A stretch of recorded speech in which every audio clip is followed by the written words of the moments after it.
go back to incentives. When I first moved to Los Angeles, I did several years with Health Markets and InSphere Insurance Solutions, and was basically an insurance agent, sort of part-time as my entertainment career got going. And for us, we dealt with the CRM issue, customer relationship management issue as well. And that one was difficult for our company to solve. The balancing which products we were selling seemed easier for them to solve. And the reason was they were just able to, they just offered us higher commission on certain supplemental products that the company felt were very high return for them. So they just gave us, basically as salespeople, a bigger piece of that action. Right. So, but they weren't, the CRM issue was something that always ended up being a problem for them, so it seems to me that when you're trying to get someone to do something, the most obvious way to get them to do it is just to pay them to do it. And that's what most people think. Okay. So what we're able to do is we control for those effects. Right. Right? Okay. So if you think about it, what comes to mind that would be intuitive would be, if I pay you more, you'll do that action. Right. So we control for incentives. Okay. For pay. Okay. What we're really interested in are the psychological effects. Let me give you some examples. Please. And that's really what we do. Is we look at more of the psychology of this. This is the fascinating part of it. So your question, your original question was, what causes people to buy? Right. Right. So I'm more on the business to business side. Right. So I'm calling on customers who are selling to consumers. Sure. And that's my focus. Okay. But you can apply some of the same principles if you're looking at B2C, business to consumers. Sure. Right. So if you look at some of the psychology behind this, in the question of what motivates salespeople to use software, whatever that software is. Sure. There is a theory out there that we use, and that theory has been around for a while. It's called the theory of planned behavior. Okay. The theory of planned behavior. And so what's fun about the research that we do is we find these theories, and those theories are answers to some of the questions that we're talking about, right? And then we're able to collect real data and use statistical analyses to kind of tease out what effects we're interested in while using that theoretical underpinning. And what we did with the research looking at why certain salespeople were able to adopt the technology and others didn't, we looked at things such as facilitating conditions. Right. All right. We looked at subjective norms. All right. These are kind of anchored in this theory of planned behavior. Facilitating conditions could be simply the extent to which the company is training their salespeople on how to. Right. All right. And these are perceptions, how the salespeople perceive that the company is actually providing the support they need for them to use the technology. Right. Subjective norms could be how there are norms in that environment, that work environment, that could be conducive to getting me to use the technology. Right? So for example, are my colleagues using the technology? That's where I was going to go. Right. And how closely do you work with your colleagues to where if there's someone who's using it a lot and knows how to use it well, you can just turn to them and say, hey, Bob, or hey, Teresa, or whoever, can you show me how to use this? Yeah. Do we have that kind of environment where we're able to work like that? But now think about it. A lot of salespeople are out away from offices. Oh, yeah. Good point. I mean, we did outside sales. Right. So we would go to our clients, and in some cases, we would work out of our homes.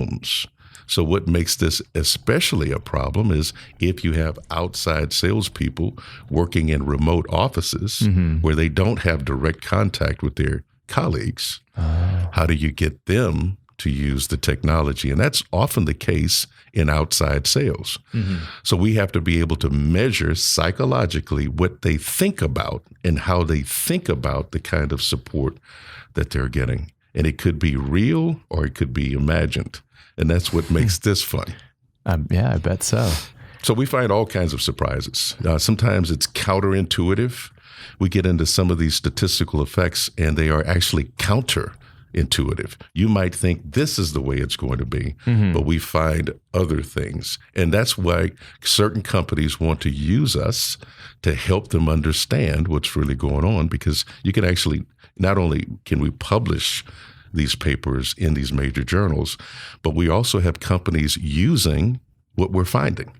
And we use that in a variety of ways. For example, we're able to go back to a company after we do our analysis and we write an executive summary of the paper that we're sending off to an academic journal. Sure. And then sometimes those companies will come back and say, you know what, we really want you to come in and teach our people what's going on. Right. And that's under executive education. Makes sense. And at Mays, we have a Center for Executive Development. So we're able to work through our Center for Executive Development to create these customized executive education courses. Okay. And sometimes the managers will actually use the findings to build into their training system, right? So it's really, I love this kind of work. It's exploring these kinds of unanswered questions. Even when they seem simple, they're not. And that's what makes it fun.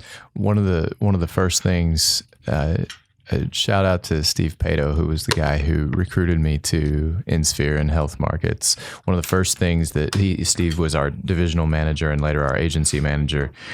And one of the first things that he told me was that sales, and I wasn't sure that sales was the right fit for me at first.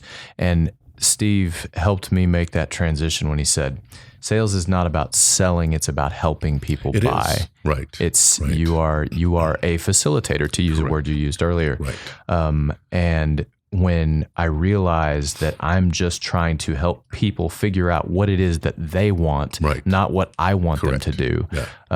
That's the right orientation. And that's the orientation that we use when we're teaching sales and sales management. So then with that in mind, the salesperson is kind of a representative of an idea as much as anything, of the idea of sort of uncovering that process of uncovering and sort of self-discovery. Like you can get a little bit existential about it. To me, that's what I love about it. Right. Is, you don't walk in with these preconceived ideas. Yes. You're able to really understand the individual, and in this case, the individual's company. All right. And really think about all of the different product and service offerings that you have. Right. And then you just customize. So the fun part of it is really trying to get in the heads of our customers to really understand them at a deep level. And sometimes there are stated needs that are pretty explicit. And sometimes there are implicit needs. And so part of what we teach is how to ask the right questions. Right. Because I believe selling is not telling. It's asking. Right. It's asking those strategic questions to uncover what's really in the minds and hearts of these prospective clients. Right. And by the way, while we're at it, I think one of your questions is, do we use that today as we build our business school? And the answer is that's exactly where I was going. Absolutely. See, I got in the mind of perfect.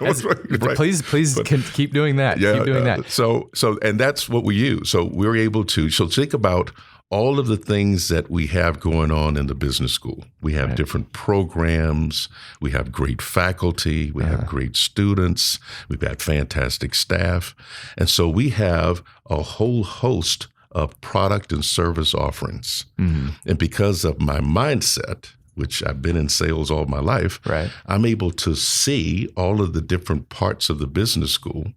And I'm able to work with our development team to travel and go visit some of our alumni, our former students, as a former student, which makes this very special. Sure. And to talk about what we're trying to build in terms of Mays Business School, and that's national prominence. Right? Sure. It is really, we're not in the business of market share and profits. We're a not-for-profit organization. We're not in that business. We're in the business of mind share. I tell a lot of people about mind share. What does that mean? When I say Mays Business School, what's the first thing that comes to mind? Home. Okay, good. And let me ask you, when you were here as a student, did you come on a scholarship? Yes. So did I. Okay. 3 times. Okay, right. As an undergraduate, I had a scholarship. Yes. And I'm so grateful.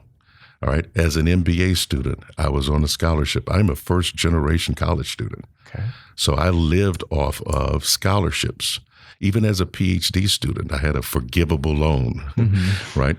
And so when I think about it, and I'm able to go out with our development team or not and talk to our former students about the need for scholarship dollars, I'm able to look directly at a prospective donor and say, I am the result of scholarships, of donors caring about the future, giving me an opportunity to get a college education. I am. I know that. That's sincere, right? Sure. It's authentic. It's all true. And when I ask, would you be willing to help us think about students of the future? Would you be willing to donate to help others? And in fact, my wife and I endowed a scholarship ourselves because we also want to give back, pass it back as Aggies. Right. And so when we do that, that is one of the quote unquote products that we have to sell. And that is to get more scholarship dollars in. We have great programs to talk about. And all of our programs need financial support too. Right. One clear example is we worked with a company for 3.5 years to get them to endow what we are now calling the Sales Leadership Institute. Okay. Right? We've had this professional selling initiative that's been led by Dr. Janet Parrish, but we have a big vision.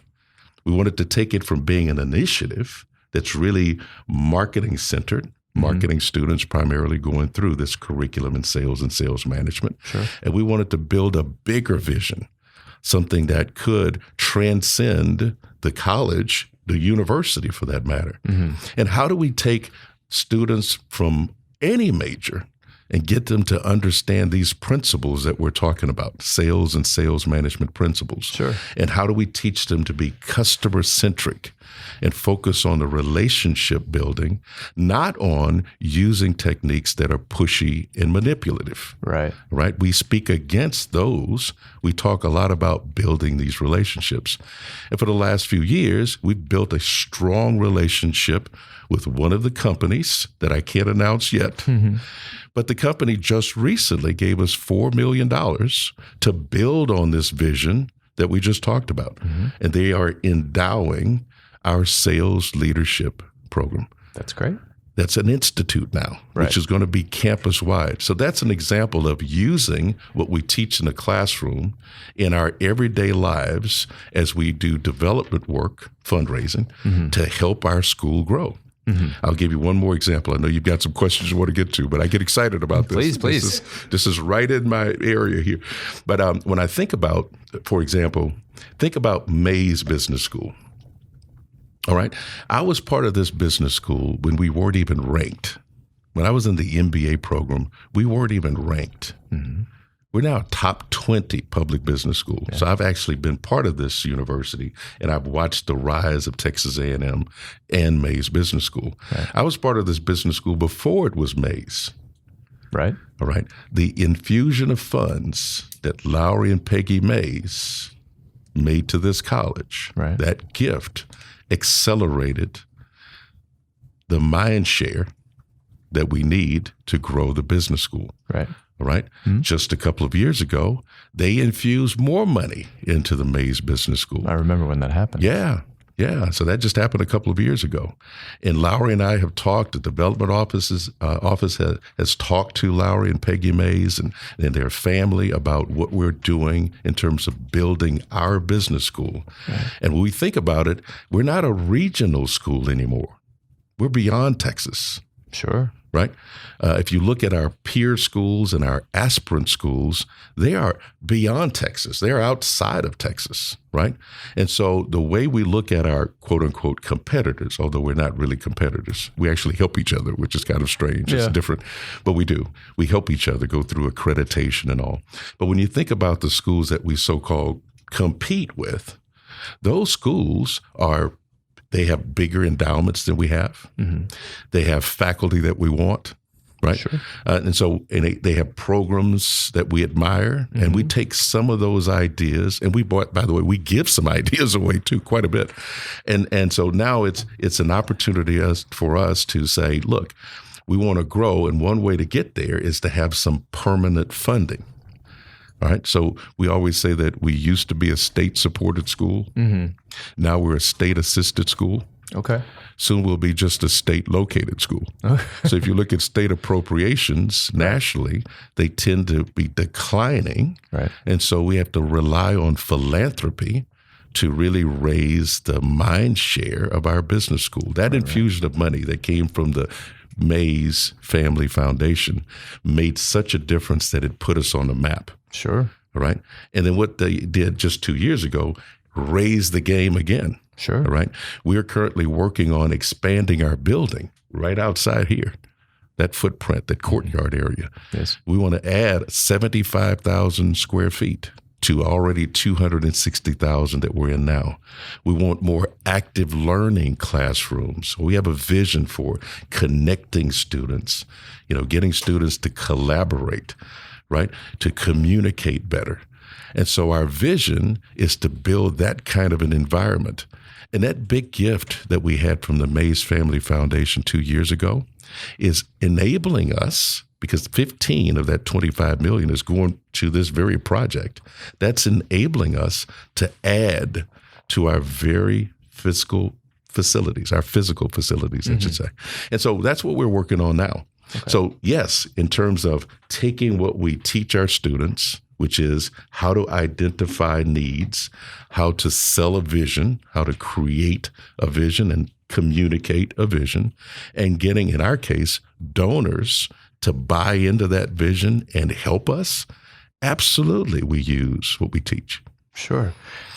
What does an active learning classroom look like? Yeah. So that's fun. So if you look at it, if you go into a business, major company, you'll see active learning spaces. They're different configurations. So you might have a room for just two people working through a business problem. Okay. You might have a room that could house 6 people, different configurations, different sizes. But the key is, learning has changed a lot.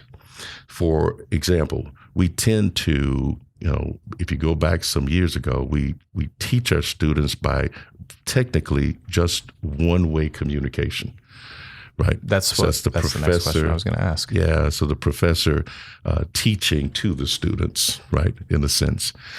To some degree, we have to have some of that now, and we will continue because, especially at the lower level classes, you have a lot of students who are trying to find themselves, right? Which major, right? Should I be a business student? Is this the right school? I mean, they're still trying to find themselves. Sure. So we still have to have that aspect of teaching.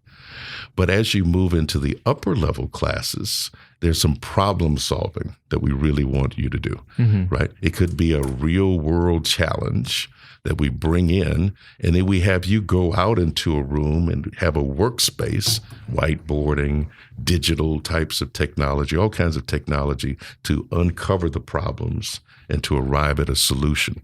And so our active learning spaces that we are envisioning would be throughout this expansion of the Wayner building.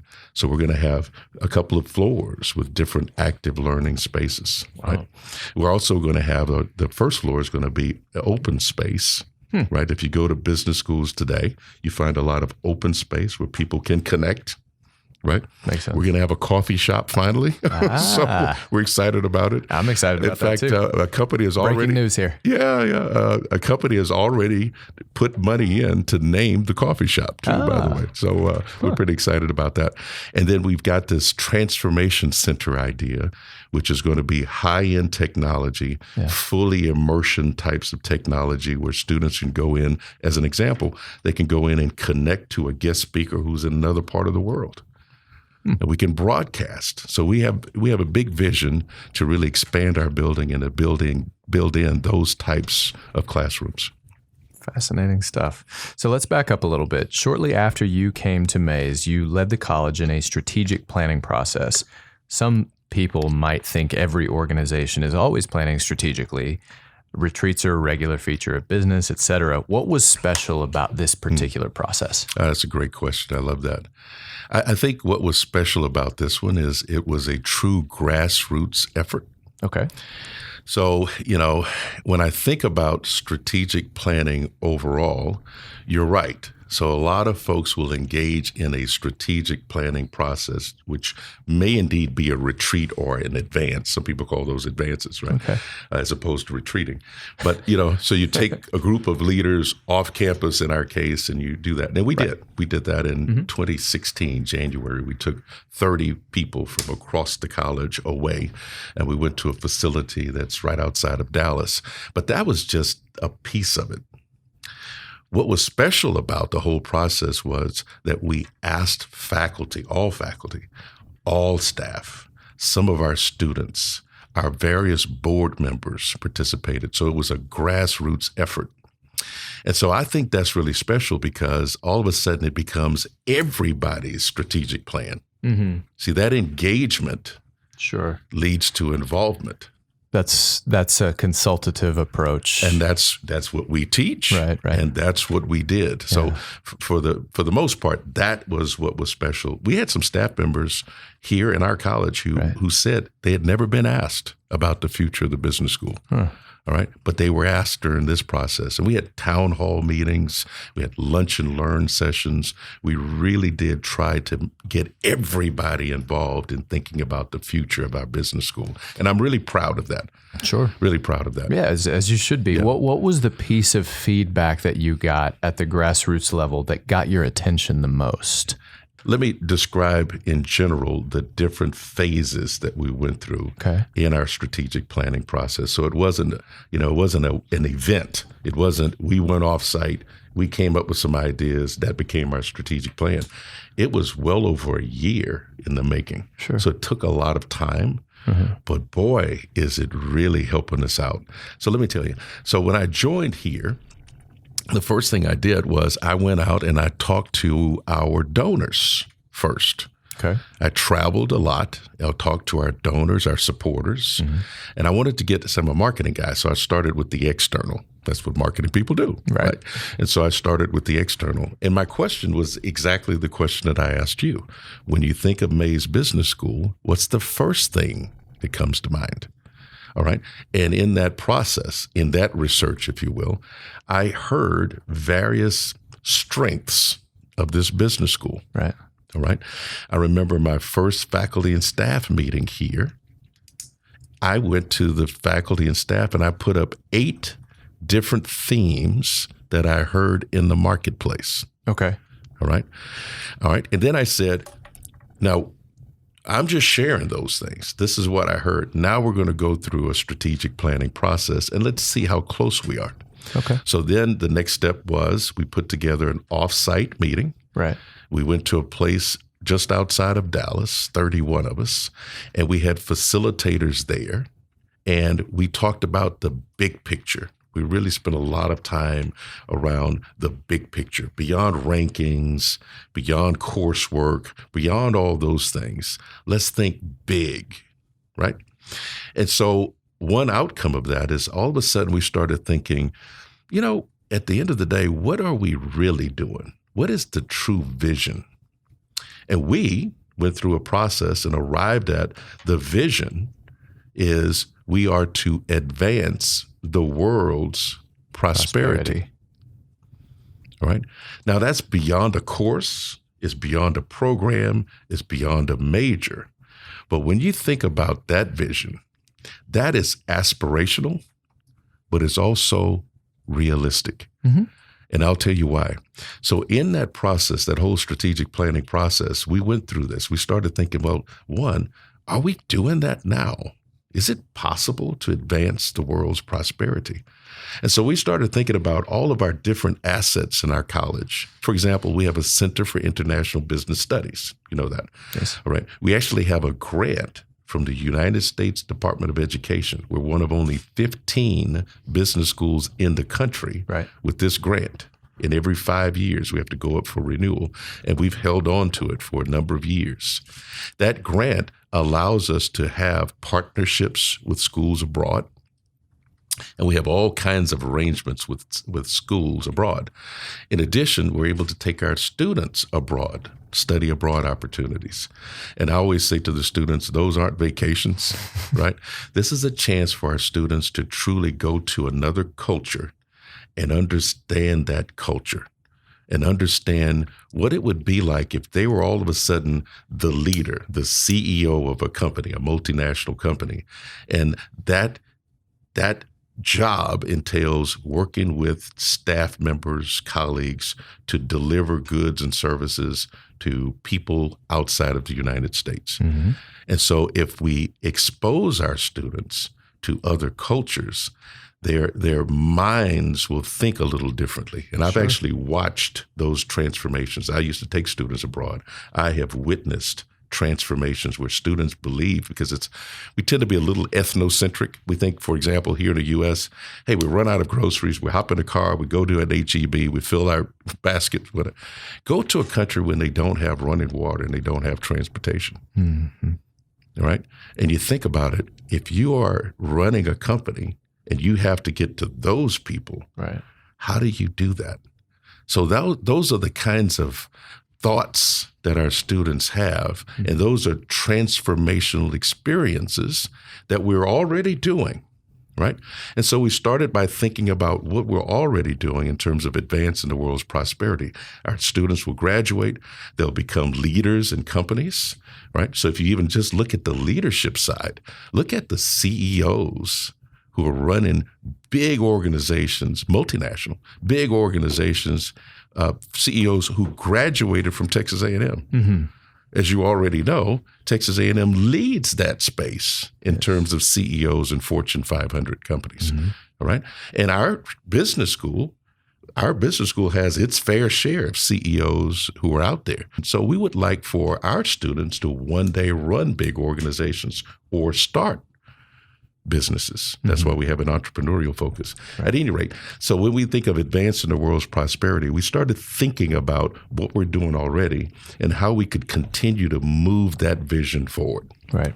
One of the reasons that we're sitting here now is because when I came to Texas A&M, when I returned to Texas A&M as a student, as an MBA student, it struck me, I found it really striking and it started with the application process. Mm-hmm. I've mentioned in this space a few times before that I feel like the personality of the institution shines through in the application. That's great. And I felt like Texas A&M was an institution that puts its money where its mouth is in terms of values, and in terms of family. Right. And the process of bringing really high academic achievement, advancing the world's prosperity, blending that with values that really mean what they say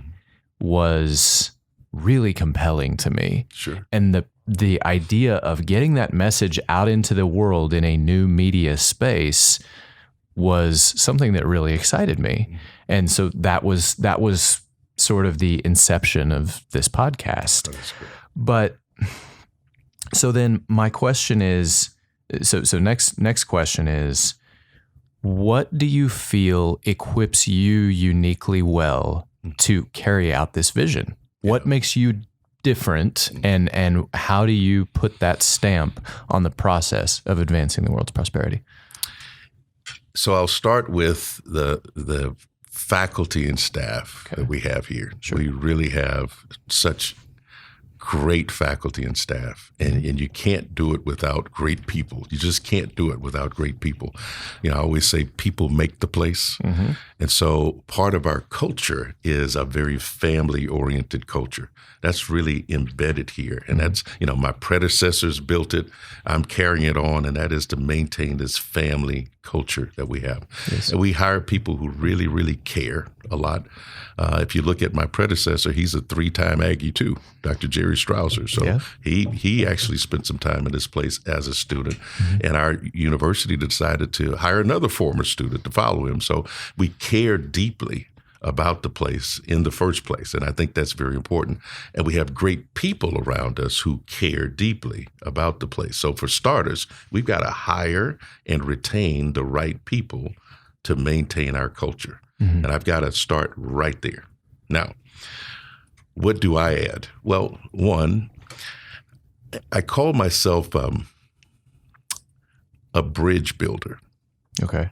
And I've had that as kind of my job description for a very long time. And I'll tell you when it started. It started when I started thinking about the sales center concept. And I was there as an assistant professor. That's important. And people who are listening to this podcast who are in academia will actually react to that, because I shouldn't have been doing that.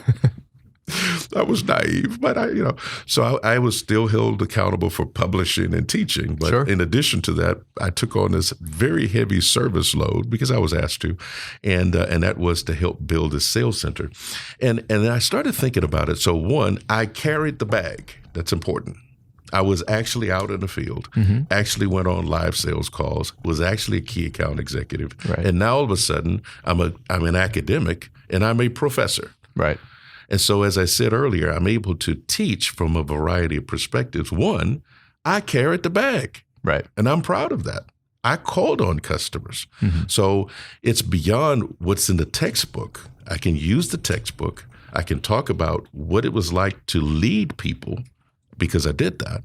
And I'm able to talk about the research side of it, right? So all of that is in place. And so I take that and I build on it. As a dean, I'm a business guy. I've worked for 3 Fortune 100 companies. I've been in leadership roles since I was 26 years old. Right? And I've led sales teams. I've led managers, sales managers. All right. So I bring that to the role of being a dean. And that's an important piece of it, because the leadership started 30-something years ago for me. So leadership is not new. I didn't come up as an academic, read a book about it, do a research project about it, and therefore infer that I did it. Yeah. I've done that, right? And so that's one. The other part of it is I'm also an academic, so I'm a hybrid. Right. And so the academic side, I'm able to speak to my colleagues because I'm publishing now. I'm still doing research. I didn't suspend my research projects. I'm still active in research. What does that mean? It means when I'm talking to my colleagues and we're talking about research, I can go there.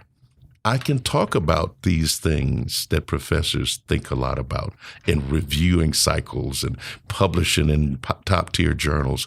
I can go there because I'm still doing it. When we talk about teaching, I love teaching. I feel like I was born to teach, right? So I love teaching. So when I walk into a classroom, I'm operating in my calling. I love doing that. I realized it, by the way. You didn't ask this question. Maybe you were thinking it. What was the transition? What made me transition from being a corporate guy to an academic? And that's a popular question. And I'll tell you the answer. One, when I was out in sales, calling on these major accounts and using marketing principles and coming up with, pretty good promotions to move our products through these grocery stores, I was often asked in those companies if I could teach the other salespeople, key account salespeople, how to do that. Right. Now, I didn't know I was a teacher back then, but I naturally gravitated to that. And I naturally got in front of my peers. And I used teaching principles before I even knew teaching principles. And I've all of a sudden found myself teaching. All right. And I remember talking to my wife about it after reflecting on a week. I remember going to my wife and thinking and saying to her, when I think about my day and I think about all the different things I did in the course of a day, the part that I loved the most was the teaching side. So now I've got to find a career that's going to maximize that piece. And that's what led me to start thinking about the PhD. And it goes beyond that. I majored in journalism as an undergrad here. So I did a lot of writing then. So now as an author, I'm writing. I'm working on research projects. I'm analyzing data with the team. And we are writing articles to go to journals. So when it comes to being different, which is your question, I think my only answer is, gee whiz, I have a lot of cumulative experiences that really culminate. And I believe all of those experiences come together right here, right now, in this role. Perfect. So you talked about teaching earlier. In the book Never Eat Alone, Keith Ferrazzi talks about mentorship and the idea of growth in business as a never-ending cycle of seeking mentors and seeking mentees. Yeah. And if you apply that across a broad perspective, we are all teachers, right? And we are all learners, right? And to me, one of the beauties of business relationships and of personal relationships, you talked about, how there's both. And I think in the best business relationships, there's always both. Right. But the idea of finding in every relationship, what can I learn from this person? What can I teach this person? Right. And I enjoy that process. And it's kind of like the consultative sales process of uncovering what is that gold that I can give you? What is the gold that you can give me? And my experience is that everyone has something to teach me. Yeah. Even Kyle. Right. But that's great. Let's go back external for a moment. Okay. So we talked about things that we're doing internally to advance the world's prosperity and advance Maze's prosperity. Right. What are, in your opinion, what are the biggest macro opportunities and challenges for Maze, specifically for Maze, lurking out there in the world? So what's interesting is if you go back to our strategic plan, we started with the vision, which is to advance the world's prosperity. Right. But we have a 3-part mission too. That's part of our strategic plan. Okay. And so we captured this concept of a transformational leader. And so our 3-part mission has in it that we are developing transformational leaders. Okay. All right. And so if you look closely at the last year to 2, perhaps, in Maze Business School, you're starting to hear more about transformational leadership, the Maze transformational leader.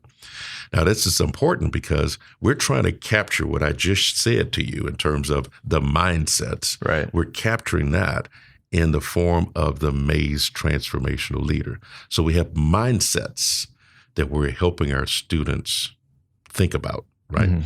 The analytical mindset, right, which is where you were going, the analytical mindset, the global mindset, which we talked about earlier, right?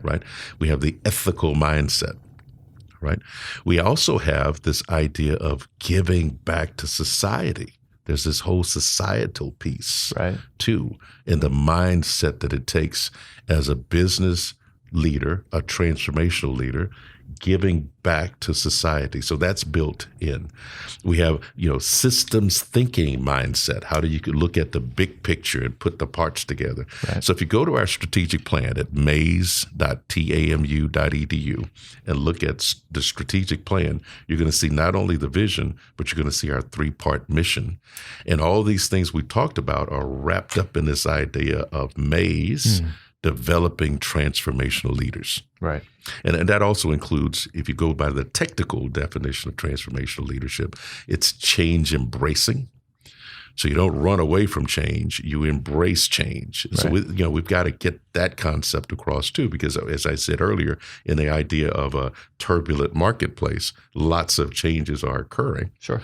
So we got to get our students prepared to enter that kind of world where they're change embracing and they have the mindsets to really help transform organizations. So as you address these broad, big picture issues, as you face outward, as you are the face of the business school, what do you do? What do you feel is the most important step you take to empower others to carry all of this out internally? Yeah. Does that make sense? Yeah, it does. So, as I mentioned, I've been leading people since I was 26 years old. And I think about what I've learned in over 30 years of leadership. And what I've learned is the team is critical. And so, I have direct reports. I interact with them regularly. We have really good conversations about expectations, and I don't mind sharing with you. Anyone reporting to me will tell you those expectations. And for starters, I always say I never want to be surprised. Okay. So I start there. And the reason for that is, we have roughly 400 people involved in our business school here, and things are happening all the time as we speak. There's no telling what's in my email box right now. Right. Yeah. I'll see that later. Right. But there are things going on, and as a representative of the business school, and at the end of the day, I am held responsible for everything that goes on. It's all on your watch. It so is. to speak. Yeah. So the 400 employees and the 6,200 students, I'm responsible. I stepped up and said, "Okay, you want me to take responsibility for it," and that's a big ask, right. But that's what I do. And so if I'm doing that, and that means I'm representing our business school to all stakeholders, my dean colleagues on the campus, my dean colleagues at business schools around the world, parents, alumni, legislators, central administration, donors, the list goes on, then I can't be surprised. And so I have to have a team that knows that. Right. Which what that means is I get a lot of data. Mm-hmm. People communicate to me in a whole host of ways. And so I've got a lot of incoming data, so I won't be surprised. I know about just about every issue that goes on. And I work through people. Now, that's one thing that you didn't ask, and I think it's in there.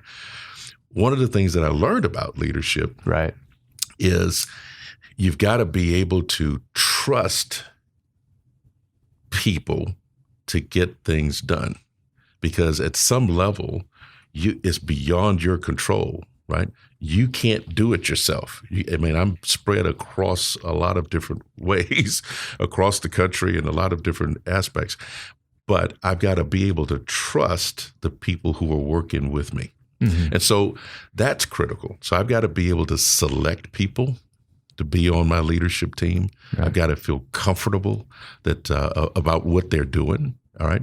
They have to understand that at the end of the day, I took responsibility. Sure. Right. And so therefore, I expect communication. I expect certain behaviors. And so those who are my direct reports, they know all of this. I also do a lot of extra things. For example, in my sales teaching, I use a variety of personality instruments as I teach. Mm-hmm.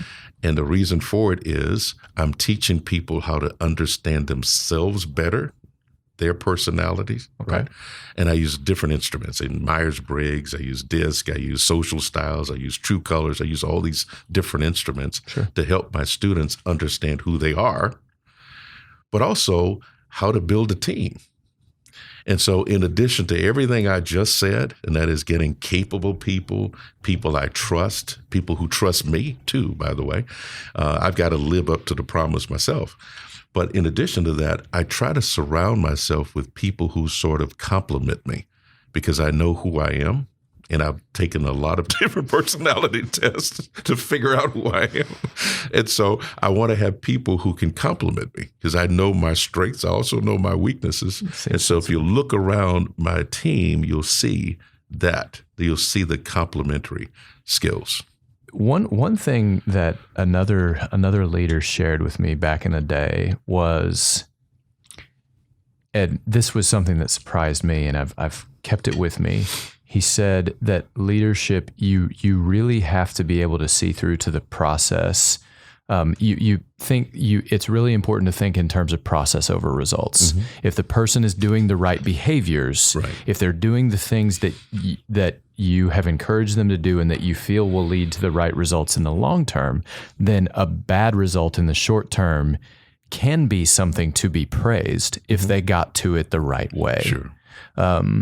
So that was something that was something that kind of always. And I think what's underneath that is also very important. That is the ability to experiment.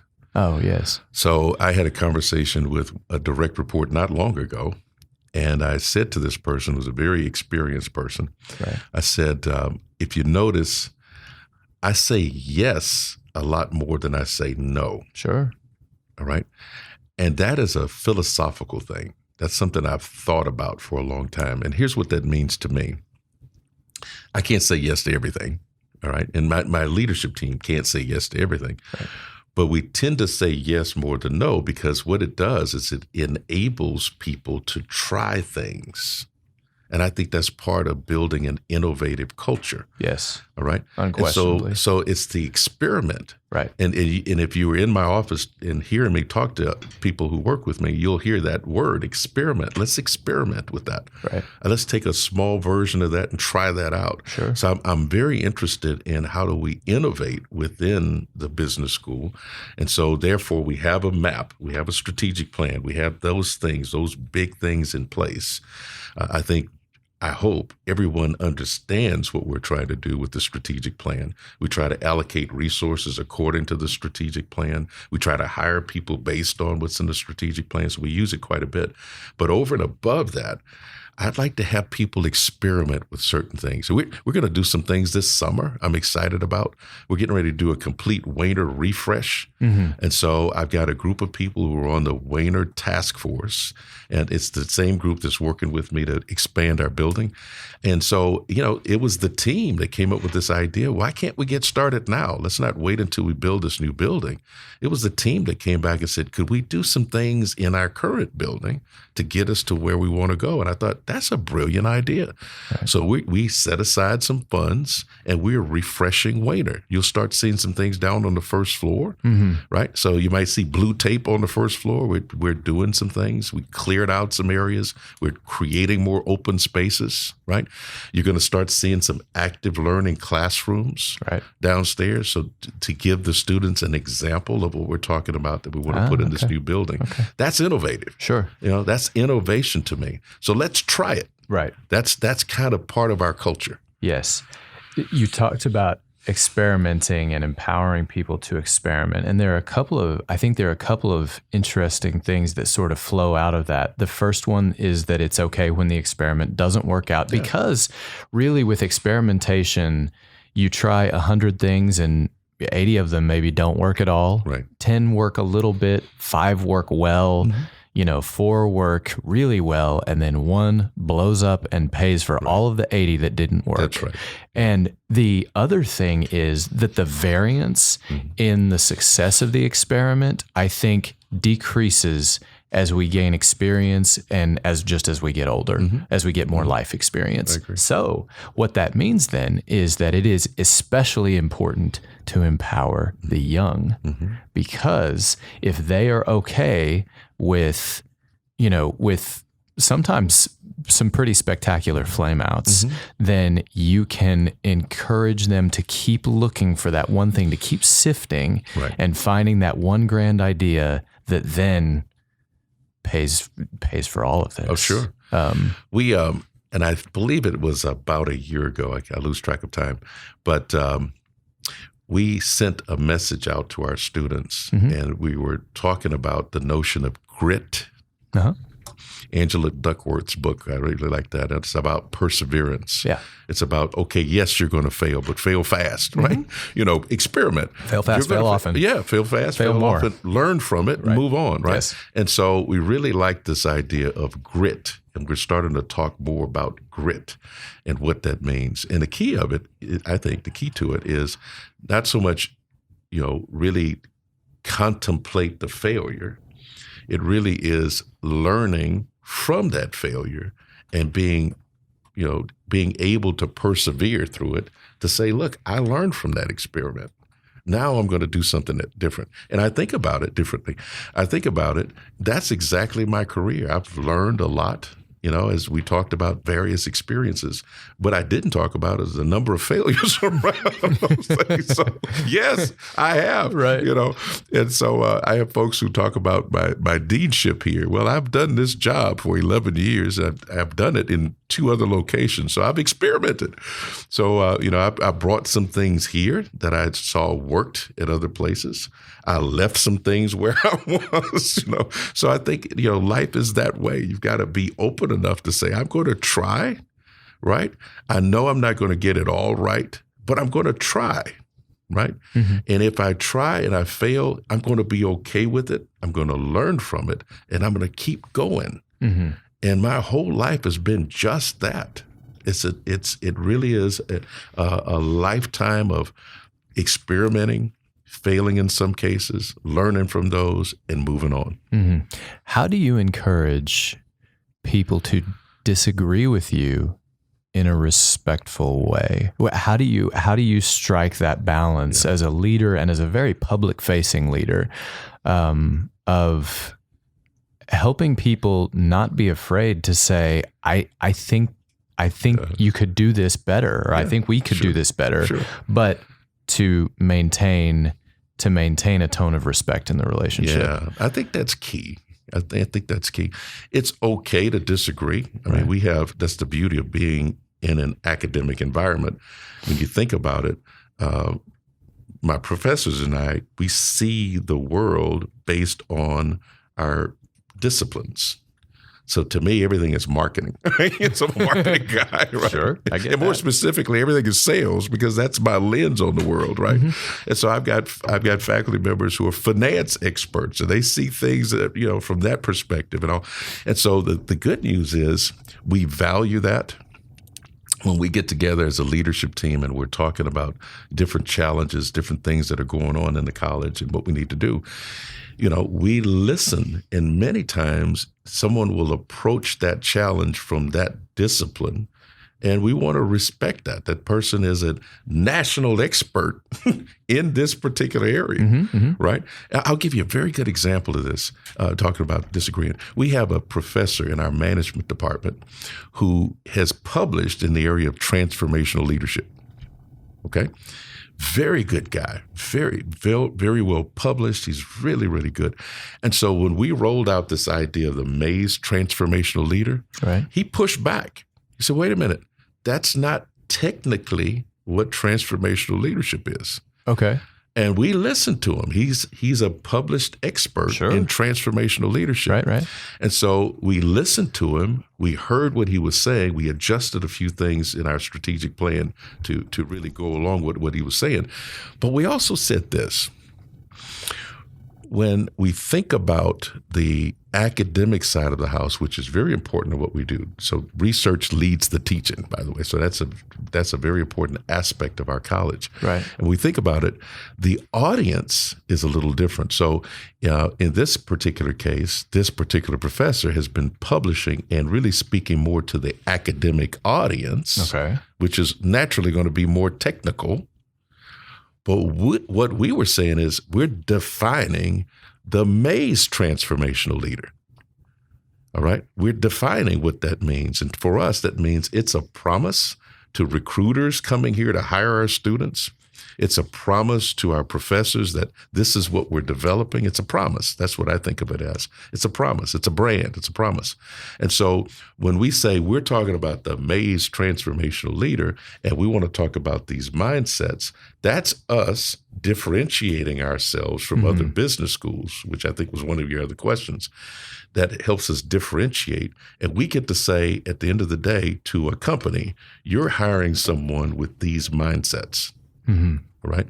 And we have the principles of transformational leadership in there. Right. But we have the Mays definition of that. Right. All right. So there's a good example of having an expert in our college who originally pushed back and said, wait a minute, this is different than what we're saying in our academic journals. And he's right. But it's a different audience. Right. And we're not saying that we're defining transformational leadership. We're saying that we're defining the Mays transformational leader. Our version of transformational leadership. And so we get those. And that's the beauty of being in an academic environment, is because we have different perspectives on the world. We get to say, wait a minute, that doesn't quite work if I'm looking at it from this standpoint, this perspective. Thank you so much for watching. If you would like to stay up to date on our latest videos, be sure to subscribe and hit the bell icon to receive notifications. If you're in a rush or on the road, you can still join us on iTunes, Spotify, or wherever you find your podcasts. If you want to learn more about us or our guests, please visit our website at mays.tamu.edu/podcasts. Also, please check out Mays Business School's academic programs. They're the sponsors of our show, and you can find them in the description. Thanks, and gig 'em.